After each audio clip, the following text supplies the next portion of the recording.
I should have dropped in that. You have to go online and click. Okay.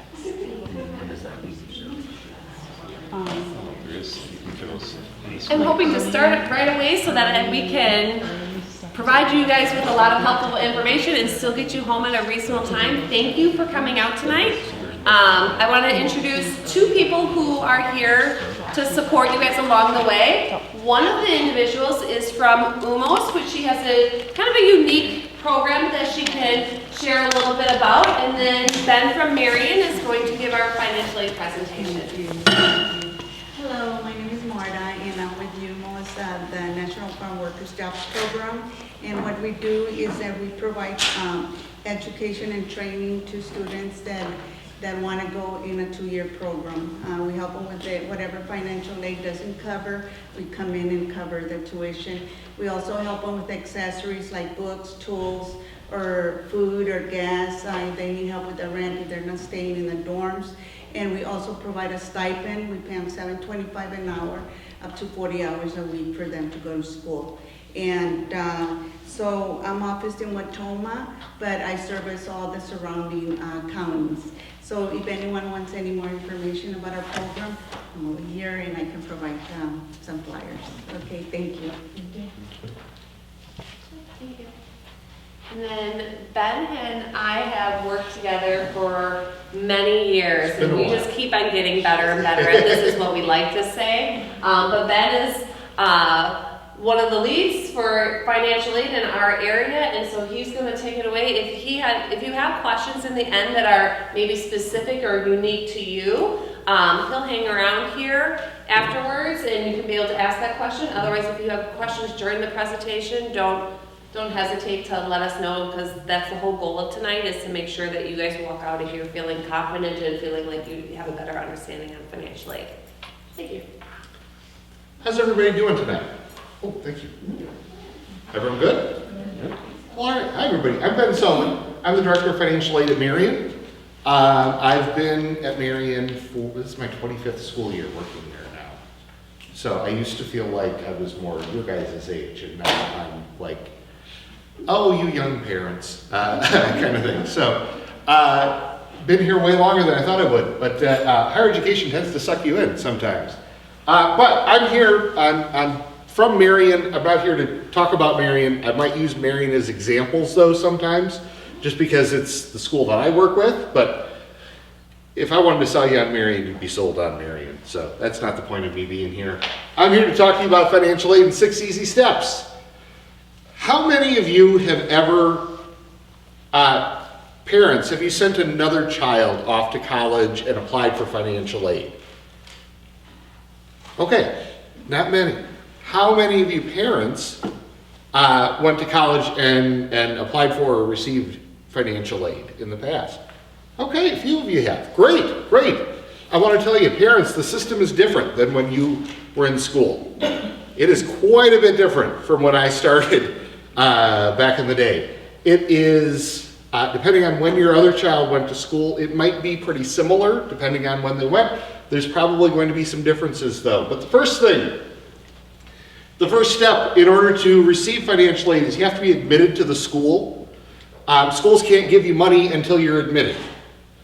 So this is prime time to be looking at colleges and applying to schools. I should mention, I'm going to say school a lot. And when I say school, I'm meaning a college or university. Whether that be 2-year, 4-year, public, private, technical, I'm going to refer to that as school. I'm not referring to the high school when I say school. You don't have to be committed to the school. You don't have to say, I am for sure going there in order to receive financial aid from there. You just have to say, they have to say, yeah, you can come here. Okay? Prime time right now to be looking. Get your applications in. Go take campus visits. Some schools do offer campus visit awards. They want to give you more money if you decide to come to that school, if you come and visit that school. Marion is a school like that. We actually get a lot of local kids who don't come and visit. It's like, I know where that is. You're costing yourself $1,000 a year, okay? Some schools have early application scholarships too. Make sure you're getting the deadlines for those so you can get the free money, pick the low-hanging fruit, okay? You don't have to decide you're going to that school. You just have to apply and let them be able to say, yes, you can come to my school. Step 2, this gets into the real financial aid process. Students and a parent need to get an account with the Department of Education. We call it an FSA ID, a Federal Student Aid ID. The FSA ID is really, really easy to get. You go to studentaid.gov and you click on create an account, okay? It takes about 5 minutes to set up. Now, the student needs an account and one of the parents needs an account. The student, here's what you need on that. You need your legal name. I hope you know that. You need your social security number. Make sure you have that right, okay? Totally understandable, students, if you don't have that memorized yet, but make sure you have that right. They need your birth date. I hope you have that right. They need your phone number. Use your cell phone, okay? Students, don't use mom or dad's cell phone on that, because mom or dad is going to put their cell phone in for their account. And then they need an email address. Students, do not use your high school email address because you're going to lose that after you graduate. This is something you're going to be accessing all through college. So use an email account that's not connected to a school. Okay? Parents, you do the same thing. All of that's the same, except you're not going to have a school email. I don't recommend using a work email, just because you might not be working there in a couple of years. FSA IDs take a couple of minutes to fill out. You use them to log into the FAFSA, to make changes to the FAFSA, to log into a couple of different things. Now, parents, if you have more than one child in school, you have your same FSA ID, you have your own account, each child needs their own account as well. Okay? These really just take a couple of minutes to set up, but it does take the government a couple of days to verify everything. So if you're going to set it up tonight, that's great.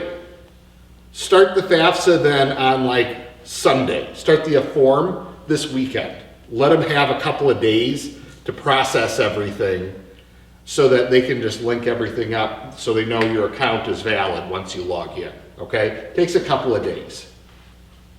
Make sense? Okay. Step 3 is to complete the free application for federal student aid, the FAFSA. The FAFSA is the federal form you use to apply for aid at any college or university in the country. Public, private, technical school, 2-year, 4-year, could be a for-profit.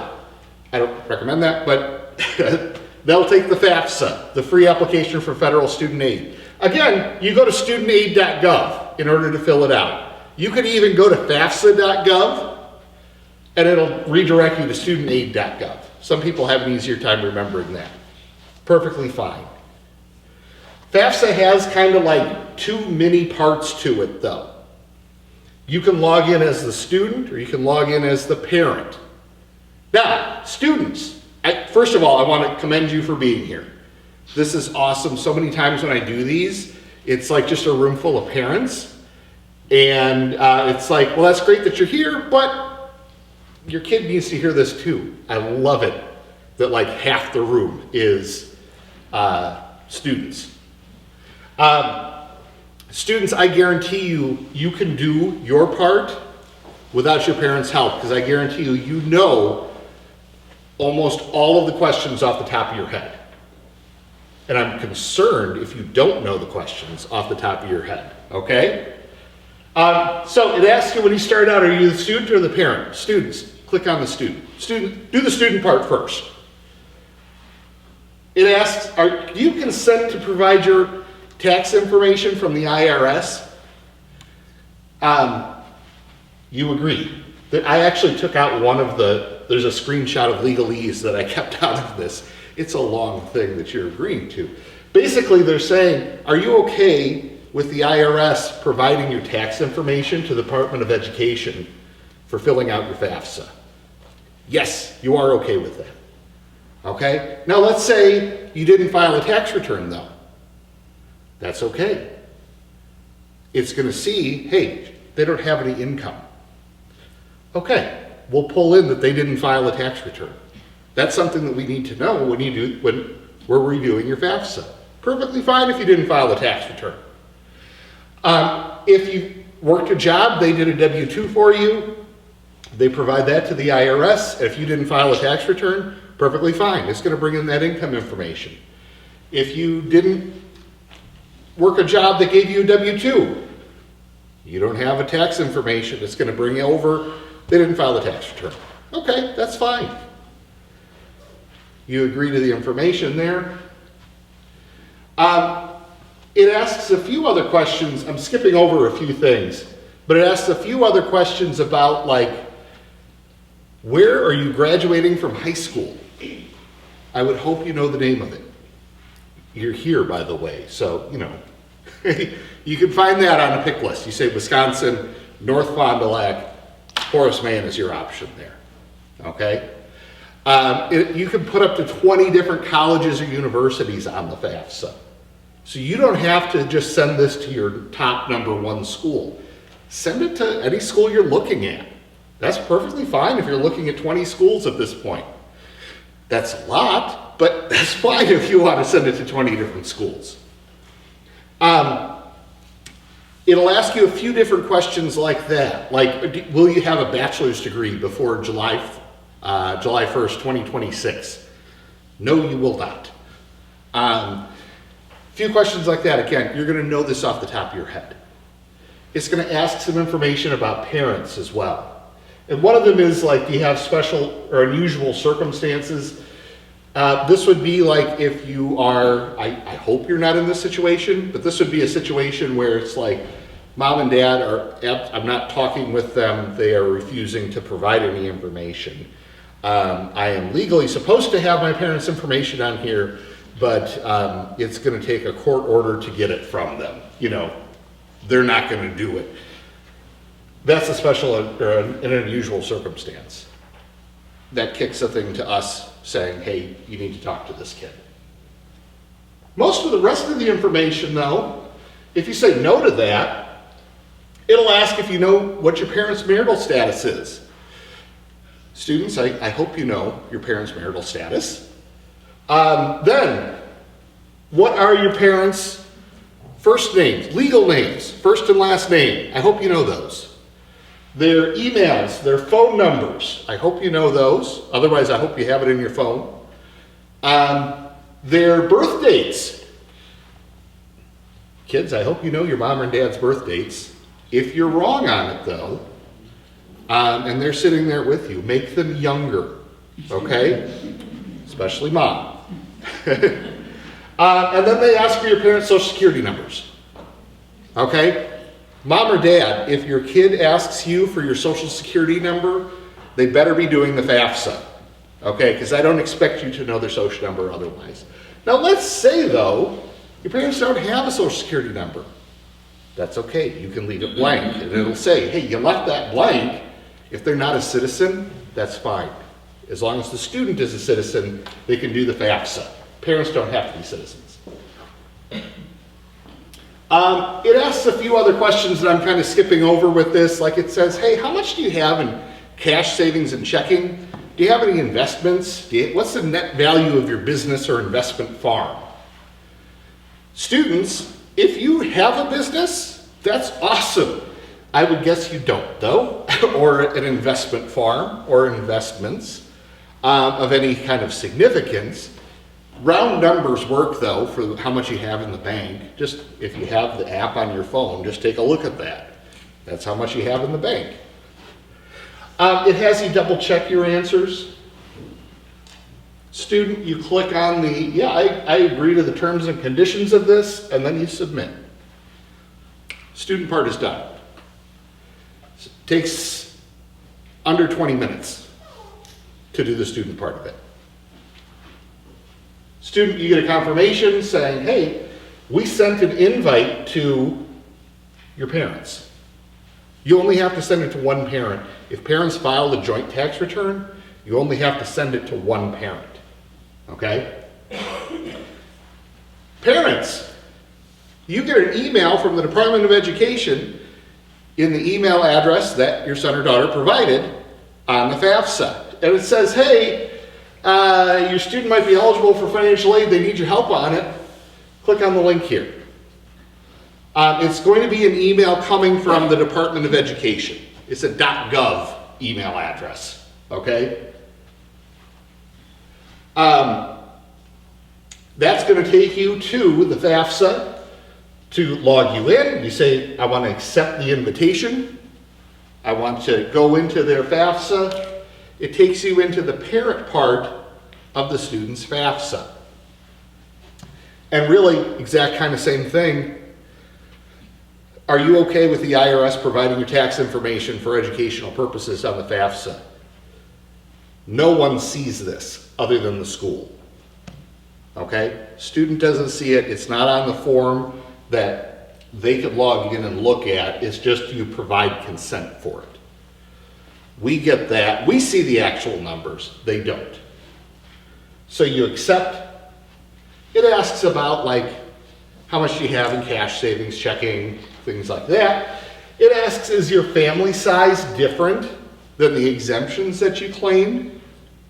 Perfectly fine if the number of people in your household is different. Bless you. Thank you. Perfectly fine if the number of people in your household is different than the number of people you're claiming on your taxes. Because maybe you have a child living at home that is old enough that you can't claim them as a dependent anymore. Or they make too much money, you can't claim them as a dependent anymore. Or maybe you have a grandparent living with you. Or maybe you have I had someone who, she said, yeah, I've got 3 uncles living at home. Like, what do they do? They live in my house. Oh, okay. Yeah, my mom's supporting her brothers. Gotcha. Their family size was 3 people bigger. That's okay. If that's what your family is, you say, yeah, my family size is different. You put in the number that it is. It asks how many people are living in the household or are going to be in college. This is the one thing that the FAFSA doesn't actually use. Everything else that you put in there is going into the equation, or is like identifiable information, or like your address, that kind of thing. It doesn't actually use the number of people in the household, though. They ask it because some states use it when they calculate their state grant. Wisconsin is not one of those states. But I'm going to bring this up later, because if you are going to have 2 in college, that might come in to play a little bit later. I'll explain that in a bit. Parents, you sign the FAFSA. The parent legalese is a lot shorter. Basically, you're saying, yeah, I agree. Everything I said is truthful to the best of my ability. You sign it and submit it. Schools get that confirmation then. Or, well, it goes to the Department of Education. We get the FAFSA information from the Department of Education. Takes, on average, about 2 days for that to go from you filling it out to then the government getting it to us getting it. Takes about 20 minutes to fill out the FAFSA. Okay? It's really not rocket science. Parents, if you remember doing it and having to do like a paper copy and there was like a fold out to it and you had to have your taxes and find numbers corresponding with lines, not at all like that anymore. I've actually talked for longer than it will take most people to fill it out themselves. Okay? It is perfectly fine if you want help on the FAFSA though. Because it's totally understandable if you're nervous about it, or if you are just feeling, even though he said it was easy, I just would like a little bit of guidance with it. Perfectly fine. There's a thing called College Goal Wisconsin. It's a statewide organization. and we do free help on FAFSAs. If you go to collegegoalwi.org, there's all the different locations listed across the state on there. There's not a Fond du Lac location. There is an Oshkosh one that's coming up in a couple of weeks. There's a West Bend location that's coming up soon. There's also online college goals that you can sign up. You RSVP, they send you a link. It's a Zoom meeting. Thank you for having this today because you got me out of hosting that this week. So I appreciate being here. I'm going to be home a lot earlier tonight because of you guys. Thank you. College Goal is a great organization though. If you want help, great. If you don't need help and you want to do it on your own, perfectly fine. Step 4 though. Can I put an extra plug in though with College Goal? Please do. You give out 15 scholarships that are randomly drawn by attending and filling out their survey. That's very true. Right, so if you're gonna do it anyways, Yep, you might as well have somebody to ask your questions to and be able to enter a scholarship. About 15 people throughout the state get $1,000 because they attended a College Goal. Gosh, I buried the lead with that. Thanks, Jill.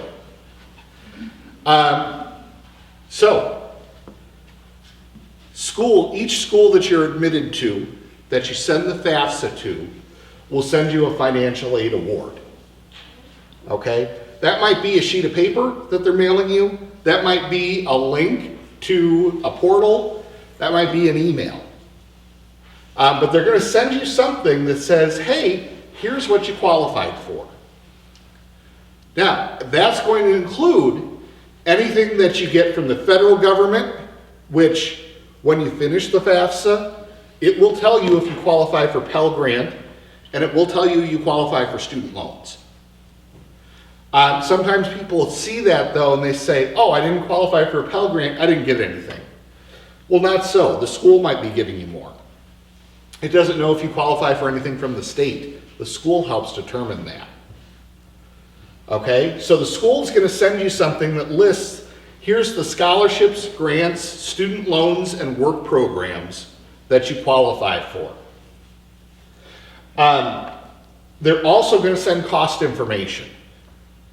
Here's what tuition, fees, housing, meal plan, any kind of incidental things. Here's what we budget for. Here's what your direct cost is going to be. Here's what tuition, fees, housing, and meal plan is going to be minus your aid equals here's what you're going to owe for the year. To give you an idea, it might not be exact because it might not have exact fees based on specific classes. It's not going to have exact housing or exact meal plans necessarily, but they're going to give you something that's going to tell you a ballpark. Here's about what it's going to cost. Okay? Earliest schools are going to get these out is going to be probably middle of November, because you can actually do the FAFSA now. FAFSA is available. So the earliest schools are going to send those out around November. Latest a school is going to start sending them out is around the new year, early January. Now, if you're not admitted to the school yet, though, they're not going to send it out until you're admitted. So let's say you're looking at a highly selective school, and they say, we're not going to let you know about it being admitted to the school until February. They're not going to let you know about your financial aid award until February either. Okay? If the school's already let you know, then they'll let you know once they get their aid awards done. Step 5, any kind of follow-up or special circumstances. I think we're really friendly in the financial aid office at Marion. Which is not to play stereotypes, but it's a big difference from when I was in school. I give out ice cream to people when they come into my office. We have candy sitting around, We don't reach out though, just to say hi. You can drop by our office to say hi. We're not going to email you or call you or text you or something like that just to say hi. If you get some follow-up from the school's financial aid office, pay attention to it, okay? We're too busy just to be social when it comes to contacting you. Sometimes schools do need additional information. Okay, hey, you reported this on your on your FAFSA, it's not quite adding up, we need some more information about it. Okay? Let them know. There might also be additional information you have to submit. If you take out student loans, there are going to be a few things you have to complete online so you know what you're getting yourself into. So there might be a couple of different things that the school might contact you about. You may want to contact the school about special circumstances. Special circumstances are things that kind of slip through the cracks on the FAFSA, okay? Your FAFSA is going to be based on your 2024 federal tax returns, okay? And you might be saying, well, it's 2025 now. Yeah, it goes off of 2024 because that's the most recent year that's available when the FAFSA was first available. Okay, so all of the 26-27 school year is going to use 2024's taxes. Let's say your income is less though. Let the school's financial aid office know about that. Okay? If you're not making as much, this could be parents, this could be the student. Let the school's financial aid office know about that. If parents are going through a divorce or separation, let the school's aid office know about it.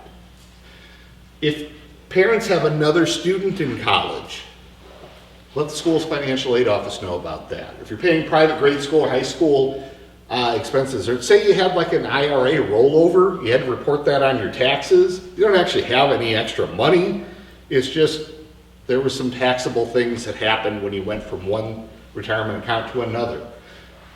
Let the school's financial aid office know about that. Okay, I got a call one day. This was over 20 years ago, but I got a call from a mom saying, hey, I've had this unusual situation. I thought, oh, they're probably going through a divorce or something. I've done this before, I know how to handle it. She said, we want a kitchen makeover from a TV network, their morning show. And it's showing that our income is about 5 times what it actually is. Is that a special circumstance? I said, well, that's certainly an unusual situation. Haven't encountered that one again. But yeah, that was, they had a one-time increase in their income, in their taxable income. It was great. CBS paid for everything with it. They actually even paid the extra taxes that they owed. But they went from, wow, you could pay for about 6 kids to go to college to, okay, the government's giving you a lot of money to go to school because they really didn't have a lot of money. Let us know about that. Now, each special circumstance though, schools have their criteria for what they have to follow with that. And every special circumstance, each school can look at differently.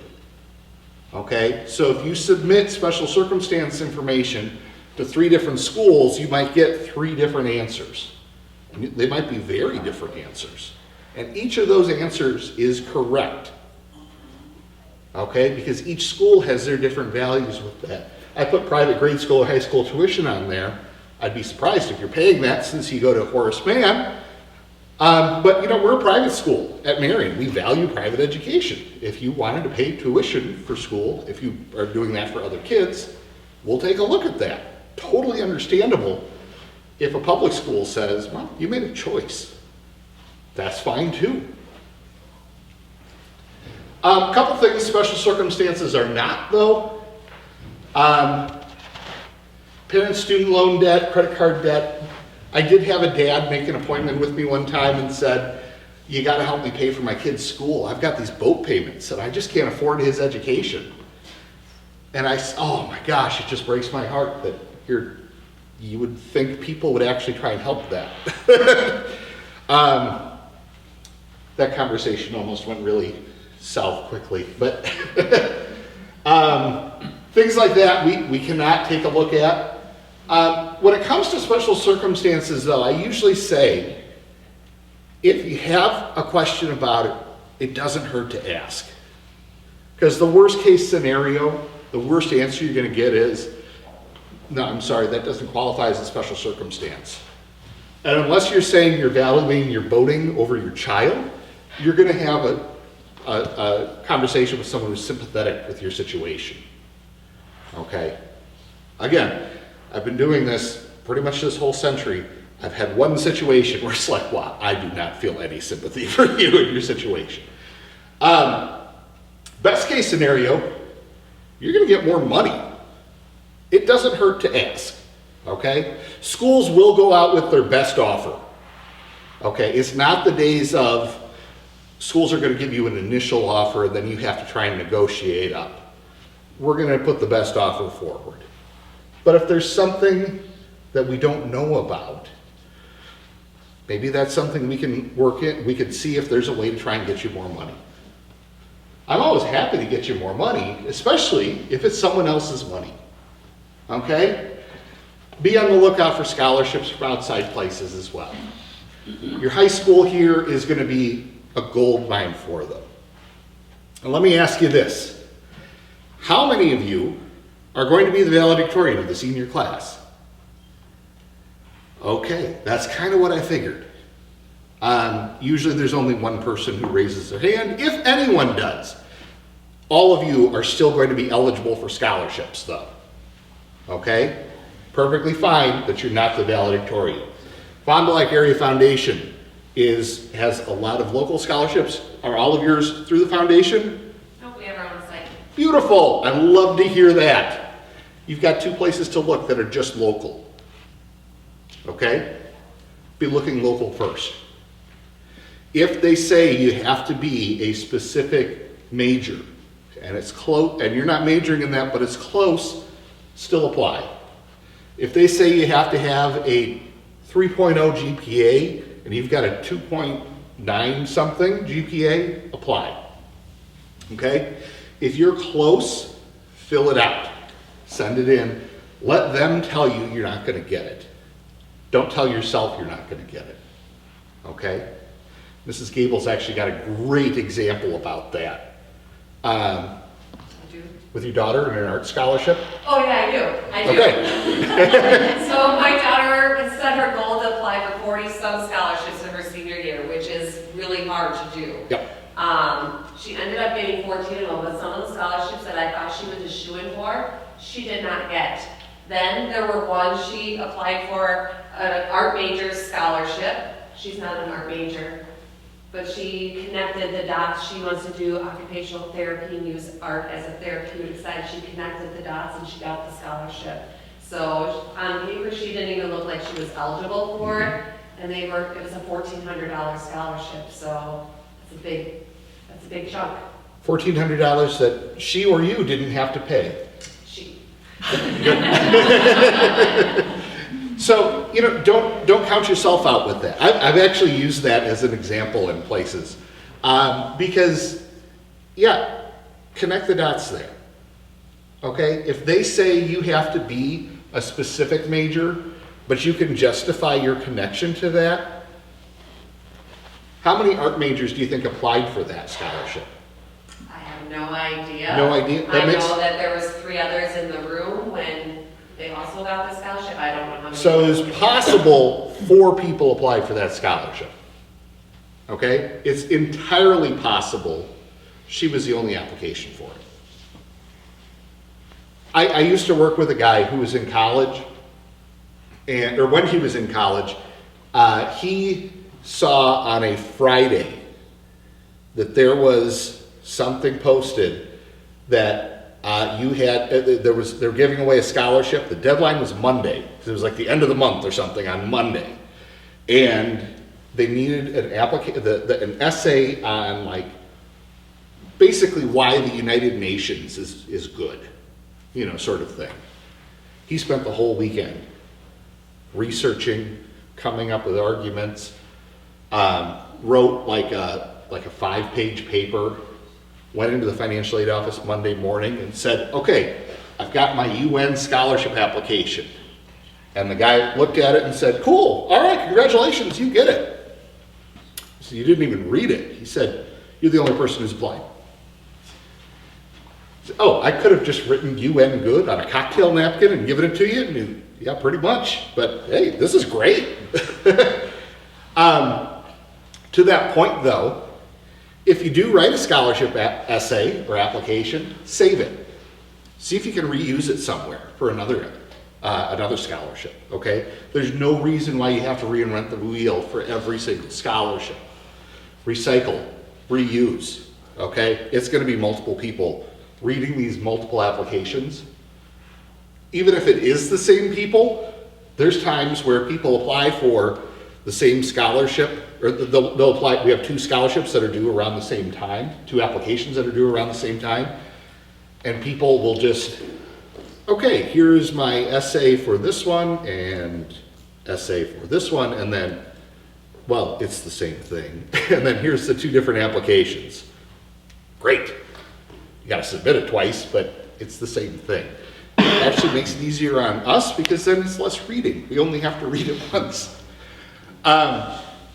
Just make sure if you're applying for anything, check it over, okay? Have your parents take a look at it. Have a friend read it. Have a teacher read it. Especially like an English teacher. Doesn't have to be your school counselor that reads it.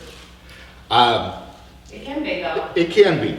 I just don't expect much for grammar. I can talk content with you. But make sure your grammar is the best that you can make it. Make sure concept is the best that you can make it.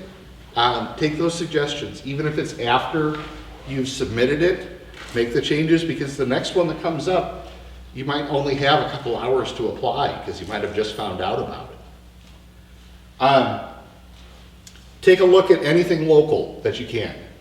Also check with any kinds of civic groups, religious groups, social clubs, athletic organizations, anything like that.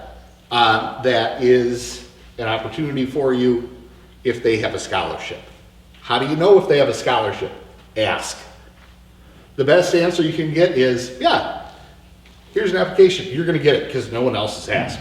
The worst answer you can get is, oh no, we don't have that. Okay? If you're a farm worker, check to see if you can get a scholarship out in the hallway. You know, it never hurts to ask. Check if anywhere you bank or have insurance through. There's a local credit union that has a scholarship if you go to a local college or university. They give away one for each school. I spent an hour one day going through their website trying to find where that link was, the scholarship link that a student sent me saying, is this legitimate? I couldn't find it. I just Googled the name of the credit union and the scholarships, found the page right away. All of their links on there redirected. I have no idea where it is on their page. When I talked to the credit union to say, is this legit? No, yeah, we just bury it though. We want to give away the money. We want the tax write-off. We want the publicity for it. We want to help out our members too. We just don't want to have a lot of applications necessarily. Okay, cool. Just do a little bit of digging. Okay? Any of your students have a job? You don't have to raise your hand. If you do have a job, check to see if they have a scholarship. Okay? If they don't have a scholarship, or even if they do have a scholarship, check a level up. When I was in high school, I got to apply for a scholarship because I worked at a grocery store in the town I grew up in. The store didn't have any scholarships, but they were part of the Wisconsin Grocers Association, and they had a scholarship, so I got to apply for that. I didn't get it, but I got the chance. And I'm doing better than my coworker who did get it, so joke's on her. Anyways, there's also a lot of websites out there, a lot of really good websites. Basically, if they are giving away, or if they're saying they're a scholarship website, if they're not charging you any money, if they're not asking for a social security number or creepy questions, things like that, they're probably going to find you very similar things to any of the ones I have listed here. It's really whose algorithm do you like the most, okay? But Going Merry Fastweb, scholarships.com, Scholly is an app, Going Merry and Fastweb also have apps, great places to be looking for scholarships. Keep looking as you go through college. Other places to be looking, actually I mentioned some of these. Check with anywhere that you have any kind of affiliations. Students, parents, or grandparents. Schools do offer some kind of payment plan though. It's very, very rare for a school to say you have to pay the whole year right up front. There's no way you can spread that out. Almost everyone will do some kind of payment plan. There are private loans or parent loans that you could take out. You generally need good credit for that, but it is a way you can spread out the expenses. If you have an EdVest or a 529 plan, college savings plan, this is what you have it for. It's the time to use it. Veterans education benefits are sometimes a good option if you have them. Government resources, I usually say if you know about it, maybe it's a good thing for you. If you don't know about it, you probably don't qualify for it. A couple of frequently asked questions as well. FAFSA is based on 2024's tax information. Do you have to update it to use 2025? No, you don't. You'll use 2025's tax information on the 27-28 FAFSA. It's always a year behind. If parents are divorced, whose information do you use? You use the parent that's providing the most financial support, which is usually the parent that you're living with the most.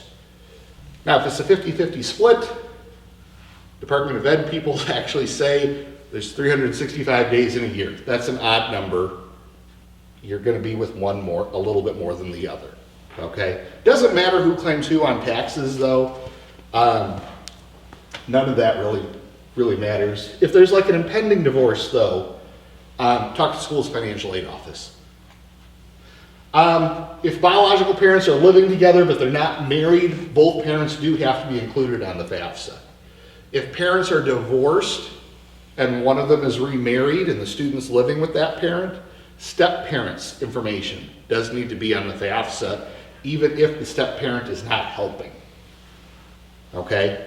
There's no way to separate that out. Sometimes people ask if they should file as an independent. The FAFSA actually figures that out for you. Okay, FAFSA decides if parent information is needed on the FAFSA. And generally I say, if you're a parent and you're here, your information is probably going to go on a FAFSA. The student's not living with parents though, like if they're with foster parents information doesn't belong on there. Grandparents' information doesn't belong on there unless the grandparent is their legal, actually even if the grandparent is their legal guardian, unless the grandparents adopted them. If a student's living with friends though, like if they're couch surfing, or if you have a student living with you that's not your own, let the school's financial aid office know about that. Do you have to include investments? Yes, you do. You do not include retirement accounts though. Okay, anything you have in your 401k or TIAA CREF or anything like that, if it's a dedicated retirement account, that is not an investment you include. You don't include the value of the home that you live in. If you do have a second home though, you do include that value. You don't include the value of your boat unless you're renting that boat out for pleasure cruises or something like that. We can get into that if you really want to talk boat ownership with me. I'm really hung up on that tonight. I'm sorry. Also remember there are limits on things. There are limits on the number of semesters that you can receive grants from the state and the federal government. There is a career limit for how much you can borrow in student loans. Just try not to get close to those limits if you can. A way you can do that, try not to be in school for forever, okay?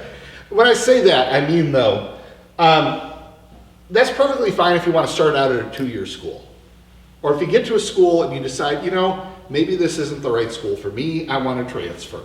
That's perfectly understandable. I'm not saying you shouldn't do that. But try and go to the school that you plan to graduate from. Or, if you're going to start out at a 2-year school and then you want to transfer to a 4-year school, try and make sure you're transferring to the school that you're going to graduate from, okay? Take as many classes as you can handle.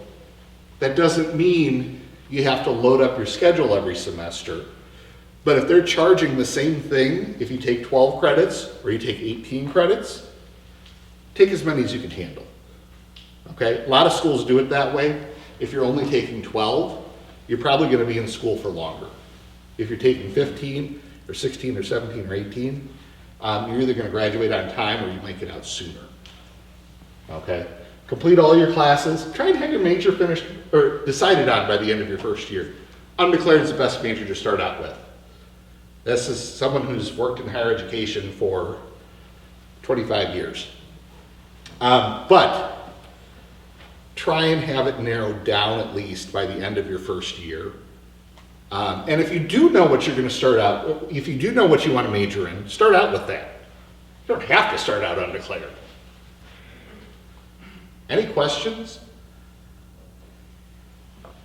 I got a little off topic on the undeclared. It's still relevant, but it's not, specifically what you came here for.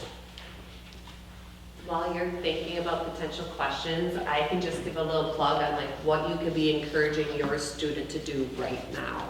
The best thing after you fill out the best thing that you can do after they fill out the FAFSA or you fill out the FAFSA is think about whose letter for scholarships, who would write you letters of recommendation. Start collecting those now. So that when the due dates are starting to come up quickly, or you find one that is a short turnaround by the time you learn about it to when it's due, you already have those already in your possession, and you just have to print more copies or upload them. Update your highlight sheet now. Make sure you know where our scholarship information is on our website. That's updated as it comes in, and you can look at last year's scholarships to know when the busiest time is going to be. So typically from December to tax day, April 15th. Why that date is a very popular scholarship deadline date. So that window is what I call scholarship season. If you can have all of that ready, because there might be 3, 4, 5 of them that are due the same week, and you're already in sports or working or doing activities, it can be hard to build in enough time to do it. The other thing that I know you touched on is putting the essays in a Google Doc, because then if you turn them in, you still have the essays accessible to you. I've done that for the Fond du Lac area. Well, my daughter has done that for the Fond du Lac Area Foundation. So if you want to get a jump start on the essays for that application, message me or email me, and I will give you the prompts that were last year's, which were the same as the year before. So you can start on your essays, get a good idea so that when things get busy, you still have enough time to get it done. You can never be too early with essay or with scholarships, okay? Also though, if you are too late, if they'll still take it, submit it. Okay, because I don't know how many times I've been part of a scholarship review committee and we've said, okay, the deadline is the 15th and it's the 14th and it's like, or it's the 15th and it's like, we have 2 applications and neither of them are very good. Okay, let's extend this another week. Or just, hey, look, we've got too much going on right now. We're not gonna be looking at these for another week. We'll still take them after that, okay? Maybe the people will say, well, we're gonna discount the ones that were late. But maybe they're gonna say, gosh, this is the best one we had. So, it doesn't hurt to be late with, try not to be late. But if you happen to be late, still submit it, okay? And that's why it's great to have things already done though too, in case it's you find out about something, it's due by midnight, and oh geez, there's a volleyball game tonight that I've got to be at. I don't have time to write this whole thing. Well, can you put something together that you have and just get it submitted at 11:50? I hope you're not waiting up that late, but I'm sorry, you had a question? I think you said earlier that you fill out, you can list all, on the FAFSA, you can list all these schools. Yes. You're not going to hear anything back from any of them, though, until you actually apply at that school, is that Correct. right? So that information goes nowhere Well, if you don't apply. the school has the information, they're just not going to do anything with it unless you've been admitted to the school. Okay, they're not gonna review a bunch of them and say, this person didn't apply, but maybe we would be attracted to that individual. Actually, what we do, if we get a FAFSA and you haven't applied, we reach out to say, hey, we got your FAFSA, do you want to apply? You know, here's how you do it. Okay. Especially because there is another Marian University, it's in Indiana. And every once in a while, I'll get a phone call from a mom who will say, well, my son's there to play football. I say, no, he's not, because we don't have football. Yeah, that kind of thing happens all the time. Or it's just, hey, it's October, I think I'm gonna list these schools. And then maybe choices change a little bit. You kind of forget about the school. And by January, the school's reaching out to say, we never got your application. Did you miss some? Oh, that's right. That is an option. And is there a limit to how many you can put on the schools you can put on the FAFSA? 20 different schools on the FAFSA initially. However, I didn't touch on this. You can go back and resubmit the FAFSA with 20 more if you want to. I mean, you could theoretically send your FAFSA to every college or university in the country. I don't recommend that because it would be a monumental waste of your time. But you could if you really wanted to. And that happens all the time, that people fill out the FAFSA early. We're still in the early time here. This is October and November you're doing great if you're filing in this kind of time frame.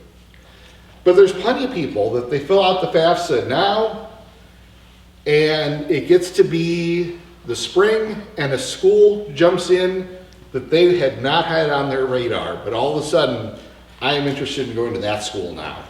Well, they don't have my FAFSA. You can go back into your FAFSA, add the school to it, and resubmit it. It just, that takes less than 5 minutes to do. That's the number one change that people make to their FAFSA as well, is go back and add schools.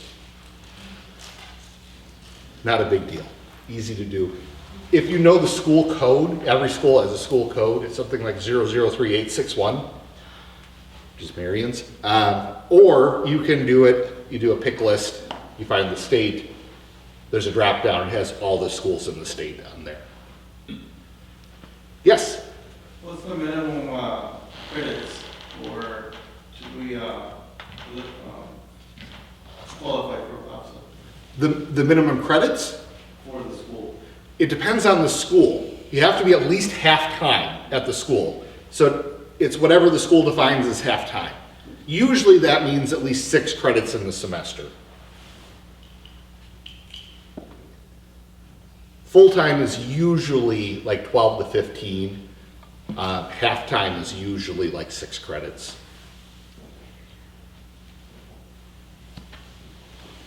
Any other questions? Oh, sorry, you're behind the...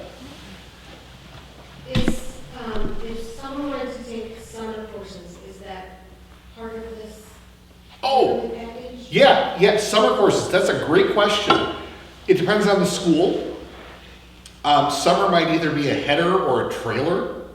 So summer might start the school year or finish the school year. So whichever year they're going off of will determine the year of the FAFSA you need. So sometimes people will do the FAFSA, they'll say, I'm gonna start in the fall, but hey, I can get some classes in the summer. Contact the school, say, hey, I wanna start a little early. The school will probably say, yeah, let's get you in. And then it's, when would my start time be? Okay, I wanna take summer classes, can I do the FAFSA for that? They'll say yes or no, and they'll say, okay, we can use the FAFSA we have if they're a header, or we need you to do the 25, 26 FAFSA if they're a trailer. I have an example with that many years ago, but one of the families that I was working with, she was going to college, her mom was diagnosed with cancer, and so they applied for the special circumstances because of their medical bills, and she was able to go, because she had already started college that year, she was able to take all of the summer classes for no additional cost because of how they compensated the special circumstance. Yeah, that's awesome. Summer school is a great way to either get ahead, or if you've gotten a little behind, to get caught up. So I definitely recommend it. There are some schools that go year round as well. Sometimes schools do trimesters. They do 3 semesters in a year instead of 2. The school will have everything figured out for that. You don't need to worry about that yourself. But great question. Yeah.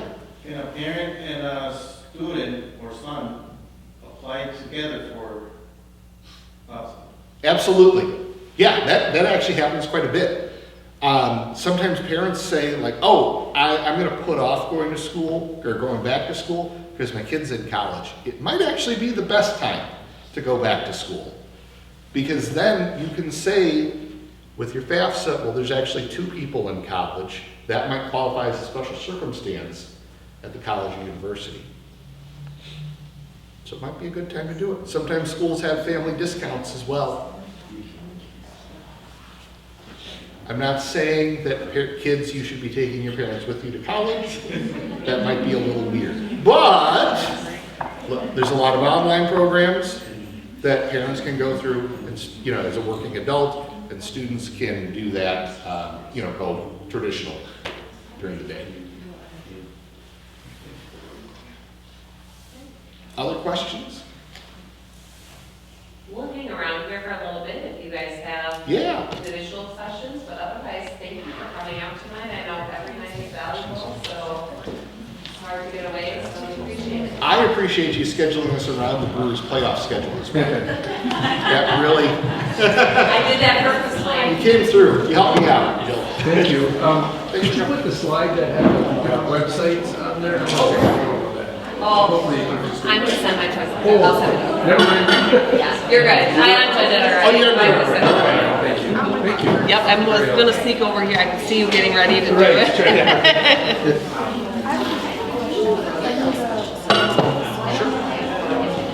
Yes, I'm gonna try very hard to remember. Otherwise, just shoot me an email. You can even, yeah, put your both in there. You don't even have to have anything. I don't know what it means tomorrow morning.